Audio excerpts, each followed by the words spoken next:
बात कर रहे थे अकॉर्डिंग टू नेशनल सर्वे के अकॉर्डिंग इन्होंने हमें क्या बोला है कि वो लोग एक्सट्रीमली अनएम्प्लॉयड हैं अगर वो 28 घंटे काम करते हैं सिर्फ एक हफ्ते में, और अगर वो लोग 29 से 42 घंटे काम करते हैं एक हफ्ते में तो वो लिमिटेड अनएम्प्लॉयमेंट है। ये किसके अकॉर्डिंग है? नेशनल सर्वे के according. But international conference of labour statistics हमें क्या कहता है, जब पर्सन पार्ट टाइम वर्क कर रहे होते हैं बट वो एक्चुअली में और उससे ज़्यादा काम कर सकते हैं, तब वो अंडर एम्प्लॉयमेंट है। इंटरनेशनल के अकॉर्डिंग की ये कंडीशंस हैं, conditions of unemployment according to international conference of labour statistics, कि अगर कोई इंसान पार्ट टाइम काम कर रहा है और वो इससे ज़्यादा काम कर सकता है, ठीक है, तो वो अंडर एम्प्लॉयड है। दूसरा इन्होंने कहा जब इनकम पर्सन इंक्रीज होती है after shifting to other. Underemployment वो कब था? मानो आप एक जगह पे काम कर रहे हो, अगर आप उस अपनी वो जॉब छोड़ के किसी और जॉब में ज्वाइन करते हो और अगर आपको उससे ज़्यादा पैसा मिलता है, दैट मीन्स पहले आप क्या थे? अंडर एम्प्लॉयमेंट में थे।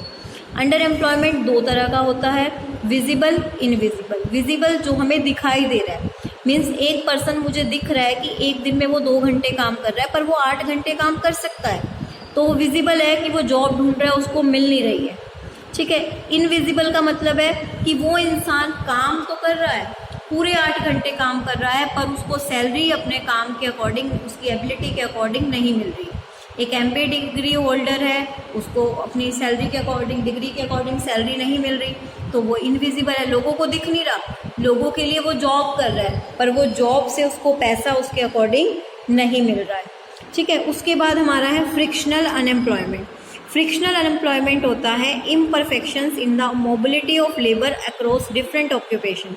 जो इम्परफेक्शंस होता है मोबिलिटी में, मोबिलिटी मीन्स मूवमेंट, एक जगह से जब आप दूसरी जगह मूवमेंट करते हो और उसके बीच में जो इम्परफेक्शंस आती हैं, लाइक आपने एक जॉब छोड़ दी, आप दूसरी जॉब ज्वाइन करना चाहते हो पर दूसरी जॉब ज्वाइन करने में आपको टाइम लगता है, तो वो जो प्रोसेस है, बीच का पार्ट है, दैट इज़ फ्रिक्शनल। आपने एक जॉब छोड़ी, उसके 2 महीने बाद आप कोई दूसरी जॉब का इंटरव्यू चल रहा है, आप उसके लिए प्रिपेयर कर रहे हो, उसके बीच में प्रोसेस, जॉब लगते लगते 2 महीने लग गए, तो 2 महीने आप घर पे बैठे थे दूसरी जॉब के अपनी प्रिपरेशन में या उसकी ज्वाइनिंग को लेके, तो वो फ्रिक्शनल अनएम्प्लॉयमेंट थी कि मोबिलिटी के कारण आप घर पे थे, ठीक है। जैसे इन्होंने कुछ एक रीज़न और दिया कि एक वुमेन है, उसकी शादी होती है, वो एक जगह से जॉब छोड़ देती है, अब शादी उसकी मानो किसी आउट ऑफ स्टेट, मानो रोहतक में रहती थी, दिल्ली में शादी हो गई, शादी के बाद वो जॉब ढूंढती है तो वहाँ पे उसको जॉब ढूंढने में 5-6 महीने लग जाते हैं, तो 5-6 महीने का गैप है जो वो अनएम्प्लॉयड है, उसको हम कहेंगे फ्रिक्शनल अनएम्प्लॉयमेंट, ठीक है। नेक्स्ट आपका है cyclical unemployment. It occurs due to cyclical fluctuations के कारण होता है। इसमें 4 फेज होते हैं आपके, boom period, recession, depression, recovery.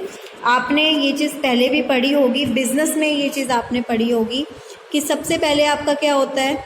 Boom period होता है। बूम पीरियड से आप कोई भी कंपनी अपने किस पीरियड में जाती है? रिसेशन। रिसेशन मीन्स मंदी आना, मार्केट में मंदी आ जाती है आपके काम में। फिर डिप्रेशन हो जाता है, डिप्रेशन मतलब एक ही दम काम ठप पड़ गया। फिर धीरे धीरे आप क्या कर जाते हो? रिकवरी स्टेज से, और रिकवरी स्टेज से आप कहाँ जाते हो? बूम में। तो बूम पीरियड में तो कंपनी बहुत प्रॉफिट कमा रही होती है, जॉब देती है, एम्प्लॉयमेंट होता है। जैसे जैसे मंदी आने लगती है तो लिक्विडिटी की उनको प्रॉब्लम होती है, इतना पैसा, सेल्स नहीं होती, तो उस टाइम पे वो लोन भी इसलिए नहीं मिलते, तो एम्प्लॉयमेंट में क्या करते हैं? वो कमी कर देते हैं। डिप्रेशन स्टेज में तो बिल्कुल ही अपनी प्रोडक्शन, जब उनका माल बिक ही नहीं रहा, सारा वेयर हाउस में ही रहना है, तो प्रोडक्शन क्यों करेंगे? तो वर्कर्स को हटा देते हैं फैक्ट्री से, मंदी आ गई, अनएम्प्लॉयमेंट हुआ। साइक्लिकल अनएम्प्लॉयमेंट है ये कि फैक्ट्री में मंदी आने के कारण फिर धीरे धीरे फैक्ट्री में रिकवरी हुई, रिकवरी होगी तो फिर अब जैसे आप ये देख सकते हो, फिलहाल इस टाइम पे आप देख सकते हैं, अभी जैसे कोरोना आया था, एकदम रिसेशन आया, धीरे धीरे डिप्रेशन स्टेज आई कि अब सबके पास पैसा ख़त्म होता गया, तो आपने देखा होगा हर कंपनी, हर जगह से एम्प्लॉयज़ को क्या किया गया है? निकाला गया है, ठीक है। स्कूल्स में से भी आपने देखा होगा, अगर एक सब्जेक्ट के 5 टीचर है तो उसमें से 3 को हटा दिया, ऑनलाइन क्लासेस 2 से वो चला रहे हैं, तो ये एक डिप्रेशन स्टेज है। डिप्रेशन स्टेज पे जो मतलब जिसके अंडर हम काम कर रहे हैं उसके हाथ में भी नहीं है, क्योंकि उसके पास भी पैसा नहीं आ रहा, तो वो पैसा कहाँ से देगा? सैलरी कहाँ से देगा? तो ये डिप्रेशन स्टेज है। तो इस टाइम पे तो बहुत ज़्यादा अनएम्प्लॉयमेंट होता है। फिर धीरे धीरे रिकवरी स्टेज आएगा। अब आपने देखा होगा धीरे धीरे मार्केट्स ओपन हुई हैं, धीरे धीरे स्कूल्स भी ओपन हो जाएंगे, सब कुछ ट्रैक पे आ जाएगा। जब एक बार कोरोना चला जाएगा तो वो रिकवरी स्टेज होएगी, और रिकवरी में जब सारे एक बार स्टेबल हो जाएंगे तो फिर वापस से किस पीरियड पे आ जाएंगे, बूम पीरियड पे, जो एक्चुअली में पहले वो लाइफ जी रहे थे। ठीक है, तो रिकवरी के टाइम पे धीरे धीरे कुछ अपॉर्चुनिटीज़ निकलेंगी, ज़्यादा नहीं, पर गवर्नमेंट कुछ फिजिकल और मॉनेटरी मेजर्स यूज़ करेंगे जिसके कारण थोड़ी बहुत इम्प्रूवमेंट होगी। फिर इन्होंने कहा स्ट्रक्चरल अनएम्प्लॉयमेंट और फ्रिक्शन अनएम्प्लॉयमेंट, कई बार दो वेरिएंट हैं किसके, सेकुलर अनएम्प्लॉयमेंट के, means it tend to persist in economy में तब भी पाया जाएगा जब फुल एम्प्लॉयमेंट होगा।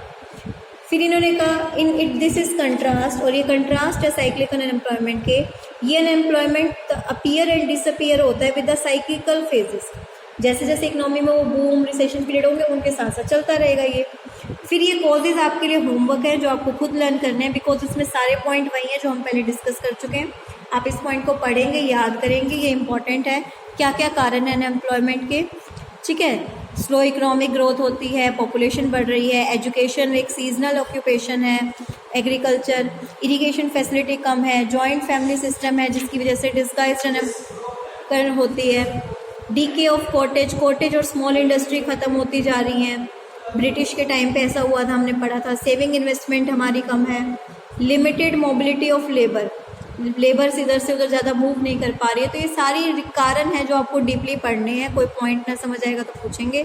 इसके आगे का हम नेक्स्ट क्लास में करेंगे और फिर उसमें ये चैप्टर खत्म हो जाएगा। इसको अच्छे से करेंगे, आपका टेस्ट भी होगा उसके बाद। यहाँ तक आपको कोई डाउट होगा तो आप पूछ सकते हैं। Thank you.